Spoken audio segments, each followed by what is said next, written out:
Bonjour Hugo Gaillard. Bonjour Jean-Philippe Denis. Hugo Gaillard, vous êtes maître de conférence à Le Mans Université, laboratoire Argument.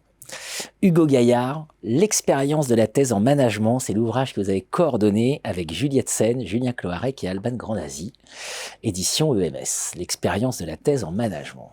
Hugo Gaillard, j'ai envie de vous dire, au-delà de l'expérience de la thèse, c'est la thèse expérience d'exception. Et oui, le projet de l'ouvrage, c'est de montrer que la thèse, c'est un cheminement un peu original et surtout de donner un point de vue un peu décadré du point de vue habituel avec un savoir descendant, la relation, la dialectique, directeur de thèse, thésard. Là, on a inversé, on a en quelque sorte un petit peu renversé la table et on s'est dit, donnons la parole aux subjectivités des thésards. Allons voir ce qui se passe dans le pluralisme des thèses en France. On s'est basé sur les données de l'Observatoire des thèses à la base de la FNEJ.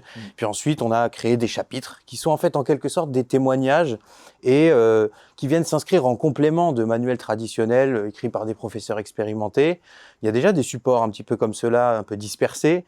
Mais là, l'avantage de l'ouvrage, c'est qu'on en fait, de notre point de vue, une compilation assez habile pour qui veut s'en saisir. Ah oui, non, c'est plein de messages forts et voilà, plein de messages forts.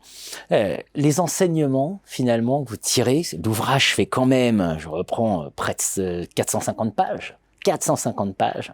C'est la première fois que, à ma connaissance, que des doctorants prennent le lead pour la penser la thèse et de dire voilà pourquoi c'est une expérience d'exception. Alors quels enseignements vous nous rapportez? Quelles leçons vous tirez? Bon, les enseignements sont de deux ordres. C'est que la thèse, en fait, elle a deux principales fonctions. Une fonction de capacitation et une fonction d'émancipation.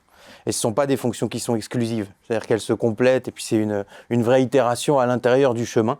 Et il y a des vrais points pivots. C'est un ouvrage qui s'adresse en fait à ceux qui veulent faire une thèse, mais c'est paradoxalement peut-être un ouvrage qui s'adresse aussi aux praticiens et aux praticiennes qui s'intéressent à la manière de faire une thèse avec les gens qui la font. Et ce qui est très intéressant, c'est que on voit ici tous les questionnements que se posent les thésards et on peut projeter par là comment les organisations peuvent se saisir de ces questionnements et peut-être attraper ce format de réflexion qui est un format complètement original et qui n'a finalement, qui n'a pas de comparaison possible avec ce qu'on peut faire dans d'autres structures qui peuvent accompagner les organisations.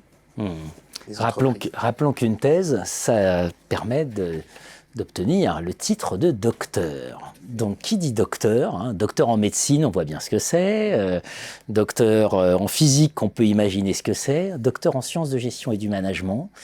Dans le contexte français, c'est ouvrir la porte de tous les débats. On reproche de temps en temps aux docteurs d'être un peu coupés du réel, un peu coupés des entreprises et des organisations. Ouais. À leurs professeurs aussi, à leurs directeurs de thèse aussi. Donc finalement, les grandes évolutions aujourd'hui, telles que vous les retracez. Eh bien, les grandes évolutions du point de vue de la thèse comme un outil qui permet d'accéder à l'expertise, parce que c'est bien de ça dont il s'agit, sont plutôt des grandes tensions. Et faire une thèse, c'est bien se positionner à l'intérieur de ces grandes tensions. On voit qu'il y a des lignes de force assez importantes qui se dégagent. Et un premier élément, c'est de dire une thèse, c'est un support sur le temps long qui permet de ralentir. Et c'est un support qui permet de bénéficier de quelque chose qui est fondamental dans l'université française, que sont les libertés académiques. Et les libertés académiques, c'est pas un vain mot, c'est vraiment quelque chose qui permet de se saisir d'un questionnement sans avoir d'a priori. En s'inscrivant bien sûr dans des canons théoriques. C'est là parfois qu'on dit que les thésards ou leurs directeurs de thèse sont déconnectés du réel, ce qui voudrait dire que les canons théoriques le sont aussi, ce qui est vraiment très discutable. Mais bon, un ancrage théorique, une rigueur méthodologique et enfin des libertés académiques qui permettent aux entreprises de saisir de ces questionnements qui sont les leurs, de les ancrer dans des connaissances relativement généralisables et d'aller plus loin. On produit de la connaissance quand on fait une thèse de doctorat, on accède au grade de docteur quand on a réussi à le faire et que nos collègues ont réussi à l'attester. Donc ça, c'est vraiment, de mon point de vue, quelque chose qui est tout à fait exceptionnel et c'est pour ça que j'étais venu ici pour défendre l'idée que la thèse est un vrai produit d'exception, si on peut parler de produit. Devenez développer votre expertise d'exception, donc faites des thèses de doctorat. Voilà, c'est essentiel. Et évidemment, on a tous en tête aujourd'hui le nouveau contexte, ChatGPT, l'intelligence artificielle, etc. L'expertise est appelée à prendre toujours davantage de valeur. Donc, devenez un produit de luxe. Voilà, offrez-vous ce luxe, la thèse, l'expérience de la thèse en management, regard croisé de jeunes docteurs. Merci Hugo Gaillard. Merci Jean-Philippe Denis.